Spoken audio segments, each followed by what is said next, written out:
Hello everyone, welcome back to our series on money. This is the fourth video in the unit, and in this video, we will deep dive into the concept of the supply of money. In today's agenda, we will cover the concept of supply of money followed by measures of money. We will cover in depth on M1 supply and also understand difference between demand deposit and term deposit. We will talk about supplier of money and difference between high powered money and bank money. Let's get started. What is supply of money? To begin with, the supply of money is simply the total stock of money that is available to the public inside a country at any specific point in time.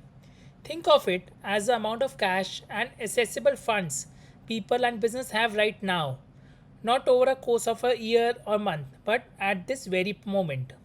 For example, imagine that at the end of August, all households and businesses in India are holding 1 lakh in physical currency.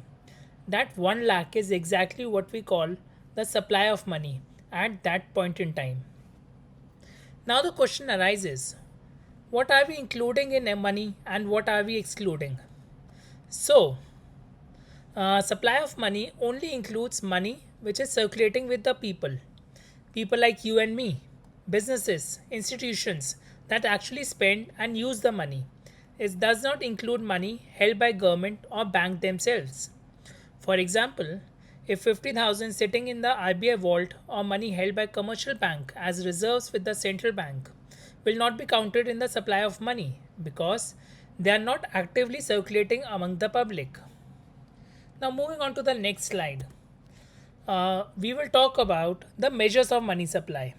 In India, money supply is measured using four scales called M1, M2, M3, and M4. Today we will focus on M1, which is covered in the syllabus. It is the most liquid and reflects the actual money supply used for the transaction. The formula for M1 is C plus DD plus OD, where C stands for currency, notes, and coin with the public. Take example, all the 10, 50, 100 notes which are kept in your wallets or in cash registers. DD stands for demand deposits. These are bank balances that you can withdraw anytime, like your savings and current accounts. For example, Mr. Sharma has 20,000 in his savings account. That counts as a demand deposit. OD. OD stands for other deposits with the RBI, such as deposits from organizations that like NABARD or foreign central banks held at the Reserve Bank of India. Let's take an example. Suppose we have an economy where currency with public says around 85,000, deposits are around 65,000, and other deposits with RBI stands at 3,500. So the M1 supply would be a summation of all the three, which means 85,000, 65,000, and 3,500, which stands for 1,53,500.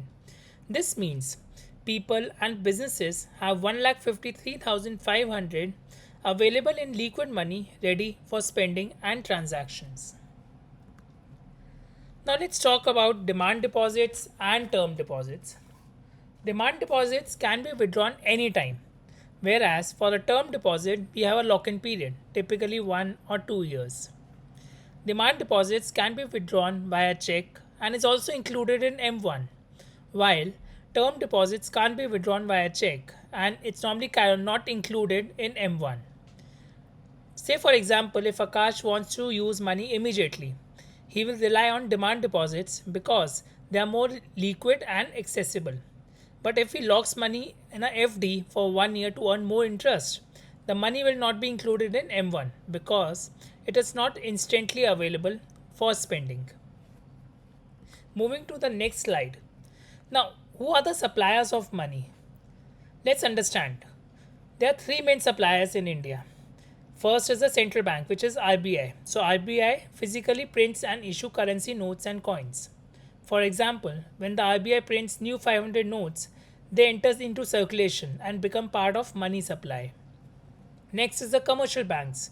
Commercial banks contribute to the money supply by accepting deposits, especially demand deposits. For example, when Priya deposited 10,000 in her savings account, This deposit will add to the total money supply because it can be withdrawn on demand. And lastly, the government. So, the government issues 1 rupee notes and coins of various denominations that people use on a daily basis.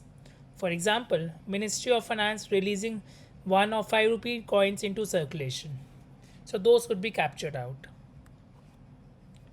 Let's talk about high powered money and bank money.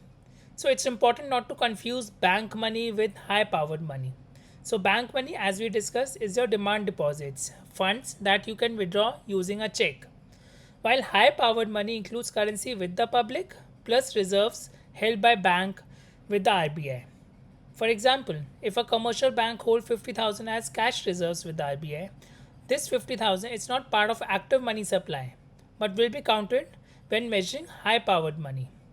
So, to conclude, understanding money supply is essential because it affects inflation, interest rates, and overall economic activity. And policymakers rely on measuring money supply, especially M1, to manage the economy efficiently. If you have any doubts or questions, please post them in the comment section. In case there are any challenges, do let me know. If you find the video useful, do like, share, and subscribe to our channel. Thank you and have a good day ahead. See you in our next video.